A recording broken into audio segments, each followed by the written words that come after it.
دوست شوهرم خیلی پولدار بود. یه روز پیشنهادی بهم داد که به کانال سایه های خیانت خوش اومدید. ما در اینجا سرگذشت واقعی افراد رو روایت میکنیم. افرادی که مدتها نتونستند اونها رو به زبون بیارند و این کانال به اونها امکان رو میده که تجربیات تلخ زندگی خودشون رو با شما در میون بذارند و ممنون از شما که با شنیدن سرگذشتشون ما رو همراهی میکنید. سیمین هستم. تو نوجوانیم دختر شیطونی بودم. با بیشتر پسرا میپریدم. اونجوری که خانوادم فکر میکردن دختر آروم و سنگینی نبودم. اینم بگم که خانوادم هر جا میرسیدند رو پاکی و وقارم قسم میخوردند. اما کسی باورش نمیشد که با پسری حتی دوست شده باشم. من همیشه دلم تنوع میخواست. واسه همین نمیتونستم فقط با یک نفر توی دوستی و رابطه بمونم. سنم هم طوری شده بود که برام خواستگارهای زیادی میومد و من همشون رو به بهانه‌های مختلف رد می‌کردم. نمی‌خواستم جایی پابند باشم. یکی از این خواستگارام که از خانواده معتقد و نسبتاً مذهبی بودند و اصلاً هم سابقه جدایی تو اقوامشون نداشتند، به اصرار پدرم ازدواج کردم. خانواده خودم از تمام کارهایی که تو نوجوانیم انجام داده بودم اصلاً خبر نداشتند. هیچ وقت نمیتونستم جلوی پدرم یه خنده نامربوط انجام بدم. رفتارم رو جلوی افراد نامحرم فامیل کنترل می‌کردم. اگر خانواده‌ام از رابطه‌ام با پسرها بویی می‌بردند، شک نداشتم که زندم نمی‌ذاشتند. اون روز وقتی که پدرم به منزل اومد، رفتم به استقبالش و ازش خواهش کردم که از ازدواج من با اون آقا که اسمش بهرام بود منصرف بشه. هرچند میدونستم که پدرم یک کلام هستش و حرف خودشه، ولی میخواستم یه بارم که شده شانسم رو امتحان کنم. بهش گفتم بابا من اصلا از این پسر خوشم نمیاد و نمیتونم و نمیخوام که باهاش ازدواج کنم. اما پدرم ابروهاش رو پایین آورد و در جوابم گفت اتفاقاً از خانواده اصیلی هستند، حلال و حروم سرشون میشه، این یکی رو دیگه نمیتونی ردش کنی. از نظر فرهنگ خانوادگی هم یکی هستیم. من مشکلی تو این خانواده و این جوون نمیبینم. دیگه هم این بحث رو تمومش کن، وگرنه من میدونم با تو. دیگه لال شده بودم. مطمئن بودم که باید تسلیم بشم. دیگه کاری از دستم بر نمی اومد. مجبوراً سر سفره عقد با کسی نشستم که اصلاً دوستش نداشتم. من از پسرای امروزی خوشم می اومد، اما بهرام کاملا متفاوت بود و سبک خودش رو داشت. اصلا با بهرام جور نبودم و از همون روزی که زیر یه سقف رفتیم بحث هامون بالا گرفت. با هم کنار نمی اومدیم. بهرام آدم درونگرایی بود، بی آزار و فوق‌العاده خانواده دوست، اما تو زندگیش با هیچ دختری دوست نشده بود و معتقد بود که خانواده باید همسر یه پسر رو انتخاب کنه. با کارهاش رو اعصابم بود. تو همه چی حتی ارتباطمون مشکل داشتیم. اصلا تمایلی به زندگی کردن زیر یه سقف باهاش نداشتم و هر زمانی که صحبتی از مهر و محبت بینمون میشد احساس چندش میکردم. همش حواسم به پسرایی بود که باهاشون دوست بودم و دلم آزادی میخواست. دوستان عزیزم، اگر تا اینجای داستان خوشتون اومد لطفاً این ویدیو رو لایکش کنید. دیگه کم کم داشتم خودمو به زندگی با بهرام عادت میدادم، ولی میدونستم که هیچ وقت نمیتونم دوستش داشته باشم. بهرام خیلی به خانواده‌اش وابسته بود. حتی با اینکه پدرش در قید حیات بود و حقوق بازنشستگی میگرفت و علیرغم اون برای اینکه حوصله‌اش تو خونه سر نره جای دیگه هم به عنوان نگهبان مشغول بود و حقوق داشت، بازم بهرام تمام خرج زندگی پدر و مادرش رو میداد. بهرام کارخونه آلومینیوم سازی داشت. وضع مالی خوبی داشتیم، اما برای من همیشه خسیس بود.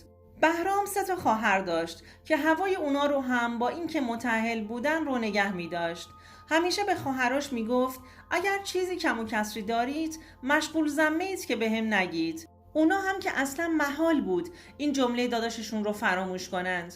همیشه برای هر کاری به بهرام زنگ می زدند و اونم با کمال میل تمام خواسته هاشون رو هر چقدر هم بود برآورده می کرد. اما من وقتی چیزی ازش می خواستم می گفت یه مقدار بهم اجازه بده، کفگیرم به ته دیگ خورده و پول کم می آورد. هیچ زمانی نمیشد که برام لباسی یا چیزی بخره، ولی تون برای خانواده‌اش خرج میکرد. واقعا این کارش رو اعصابم بود، اما نمیتونستم چیزی بهش بگم. تا چیزی میگفتم جواب میداد خونه مامان من و خونه ما نداره که. خدا رو شکر نیاز خونه رو رفع میکرد.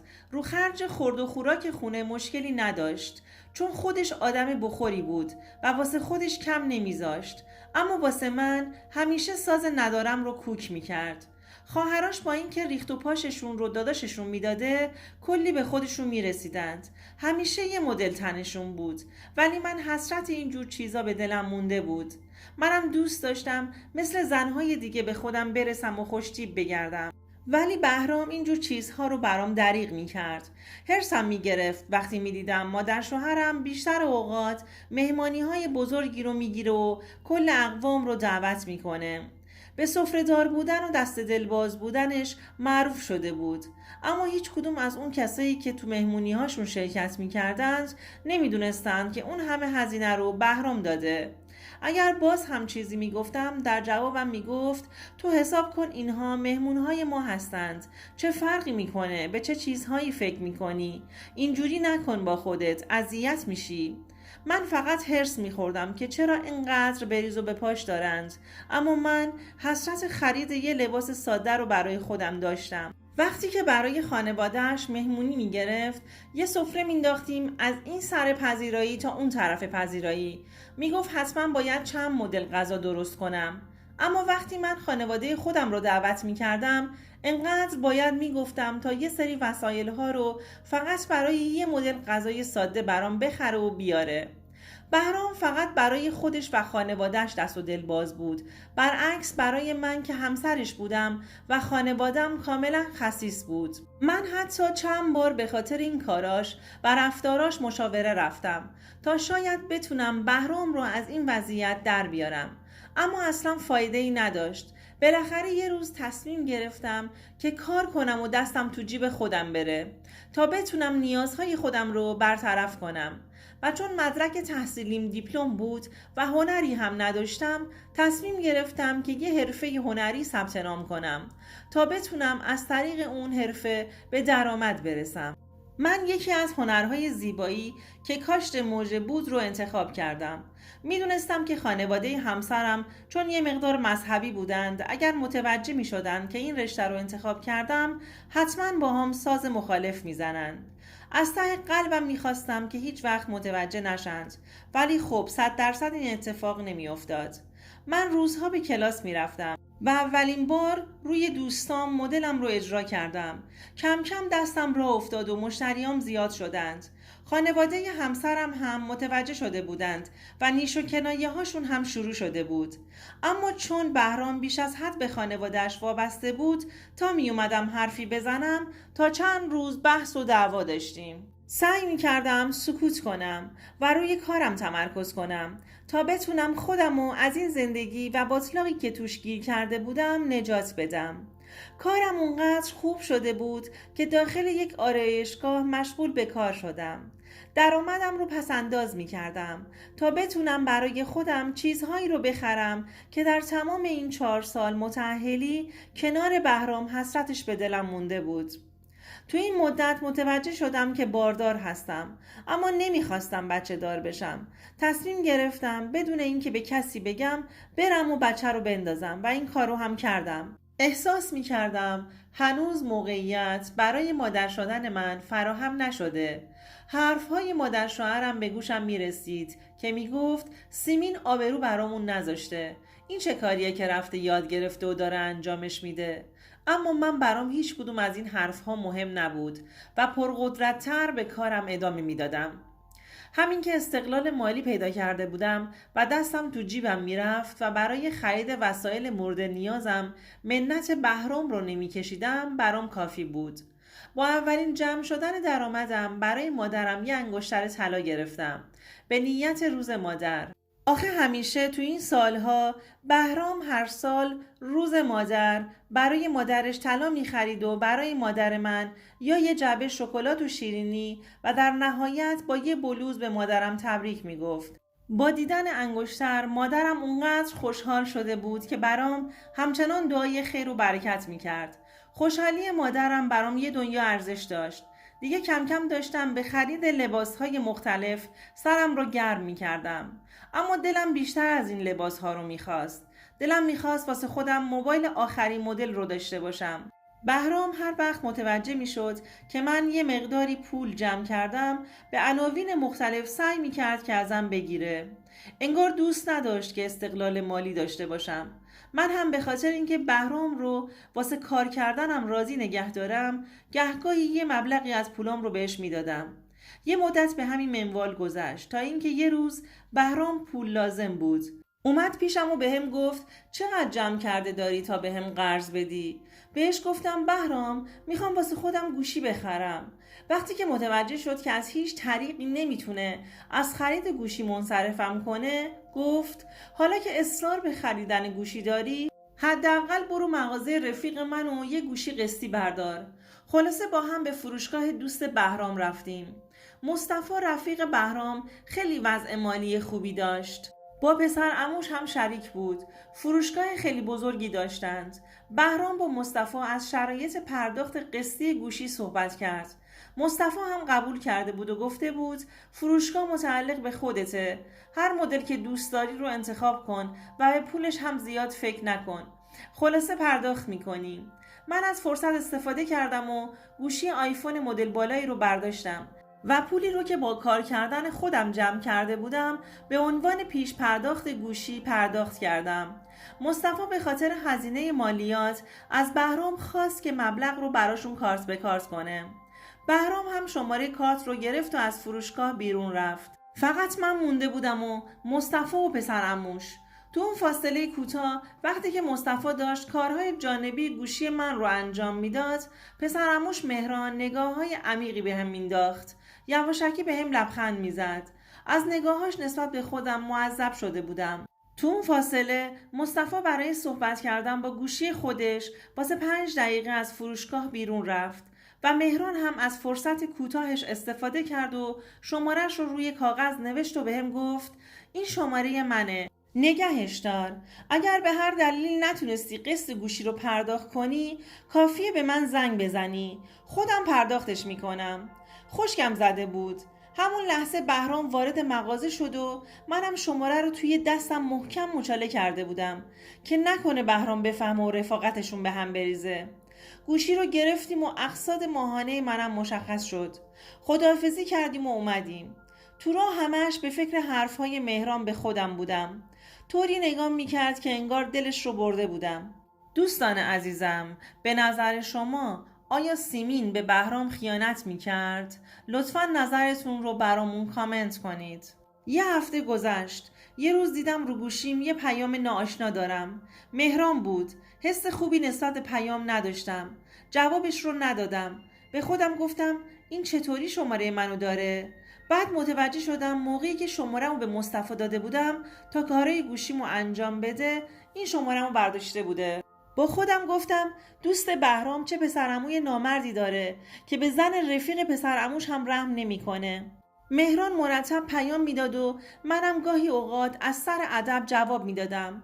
گاهی اوقاتم پیامش رو بدون جواب میذاشتم.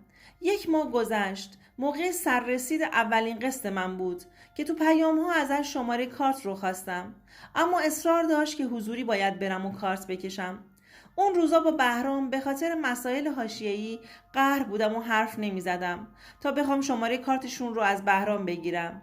بنابراین خودم مجبور شدم که به فروشگاهشون برم و همونجا کارت بکشم. اون روز مصطفی فروشگاه نبود، فقط مهران بود و شاگردش. وقتی رسیدم فروشندش رو به یه بهانه از فروشگاه بیرون کرد و بهم تعارف کرد تا بشینم. آروم آروم سر صحبت رو باز کرد و بهم گفت اگر باهاش دوست باشم و تو رابطه تمام قسط گوشی رو خودش پرداخت میکنه. اونقدر از احساس و محبتش بهم گفته بود که خامش شدم و از اونجا که کمبود محبت از طرف شوهر خودم رو هم داشتم و اون تنوع طلبی همیشگی که تو وجودم بود به پیشنهاد مهران رضایت دادم. مهران اینا خیلی وضعیت مالی خوبی داشتند. پول چند 10 میلیونی گوشی من که براش اصلا رقمی نبود. بهرام هر زمانی که تو کاراش گیر و گوری داشت سراغ مهران و مصطفی میرفت و اونها هم هیچ وقت بهش نه نگفته بودند و تمام کسریهاش رو هر چند مبلغی که بود براش انجام میدادند. فردای اون روز قرار گذاشتیم که با هم تنها باشیم. منو به ویلای شخصی خودش دعوت کرده بود. اون روز وقتی که با هم تنها بودیم و ارتباط داشتیم یهو گوشیم زنگ خورد. بهرام بود. اون لحظه تو دلم آشوب شد. من اومدم دستم رو بذارم که تماس رو رد کنم. اشتباها دستم رفت روی پاسخ. گوشیم روشن شده بود و من اصلا خبر نداشتم. شانسی که آوردم اون زمان مهران داشت فقط در مورد اقساط گوشی صحبت میکرد و اینکه خودش تمام اقساط رو پرداخت میکنه و کاری هم میکنه که بهرام متوجه نشه. تو همین صحبت ها بودیم که رفتم سراغ گوشیم و دیدم که حدود 6 دقیقه گوشیم واسه خودش روشنه. از ترسم نمیدونستم که باید قطع کنم یا جواب بدم. نمیدونستم متوجه شده که بهش داشتم خیانت میکردم یا نه. بالاخره قطعش کردم. میترسیدم که به خونه برگردم چون اصلا نمیدونستم چیها رو شنیده. ولی بازم با اون حال برگشتم خونه و متوجه شدم که فقط همون مبلغ‌ها و هزینه‌های گوشی رو که تقسیط شده بودن رو شنیده بود. تا رسیدم شروع کرد به سوال پیچ کردن من. گفت کجا بودی؟ رفتی قسط گوشی رو پرداخت کنی؟ مهران داشت چی میگفت که پرداخت میکنم و از این حرفا؟ متوجه نشدم چی میگه. خب بگو ببینم چی میگفت؟ جواب دادم هیچی بابا، من پولم واسه این قسط جور نبود و چون با هم حرف نمی زدیم نخواستم که ازت پول قرض کنم. خودم رفتم اونجا و آقا مهران که خدا بهشون سلامتی بده بهم گفتن نگران نباش، من این ماه رو پرداخت میکنم، بعد شما هر وقت داشتی بهم بده. بهم گفت به تو هم نگم که غرورت جلوشون نشکنه. گفت پول گوشی که قابل شما رو نداره، هر وقت نداشتید خودم همشو پرداخت میکنم. بعدش که تو دوستات رو میشناسی چقدر با معرفتن، همیشه هوای تو رو همه جا داشتن، حالا این گوشی که چیزی نیست. بهرام فقط گوش میداد. پیش خودم فکر کردم که حرفام رو باور کرده. اما بعد از گذشت 2 ماه بهم گفت این رسید پرداخت گوشی تو واسم میاری که ببینم؟ گفتم من که رسیدها رو ندارم، همون موقع انداختمشون دور، اما گیر داده بود. گفت پس برو پرینت رو برام بگیر و بیار. این وسط دختر خواهر شوهرم هم تو درگیری ذهنیم زنگ زده بود که میخواد بیاد وردستم کار کاشت موژه رو یاد بگیره. مونده بودم اونو چی کارش کنم، چون اونا فکر میکردن که من درآمدم عالیه. آخه اون هفته هم مهران برام یه دستبند طلا خریده بود. فکر میکردن من با کارم دارم پول پارو میکنم. ولی اگر دختر خواهر شوهرم میومد و میدید که من درآمدم تو آرایشگاه اونقدر نیست، همه چیز این وسط لو میرفت. حالا نمیدونم چی کار کنم. از یه طرف نمیدونستم پرینت حساب رو چی کارش کنم. اگر نتونم جورش کنم بهرام برام داستان درست میکرد و میفهمید دارم بهش خیانت میکنم. دیگه فکرم کار نمیکرد. چطور وسط این منجلاب گیر کرده بودم؟ هیچ کدوم از این اتفاقات هم نمی افتاد. واقعا نیاز دارم یکی راهنماییم کنه. شما بگید من چه کاری رو باید انجام بدم تا از این وضعیتی که توش گیر کردم خلاص بشم. دوستان عزیز، اگر شما هم به این نوع سبک از محتواها علاقه‌مند هستید، این ویدیو برای تو هستش. ممنونم ازتون که تا انتهای این ویدیو با ما همراه بودید.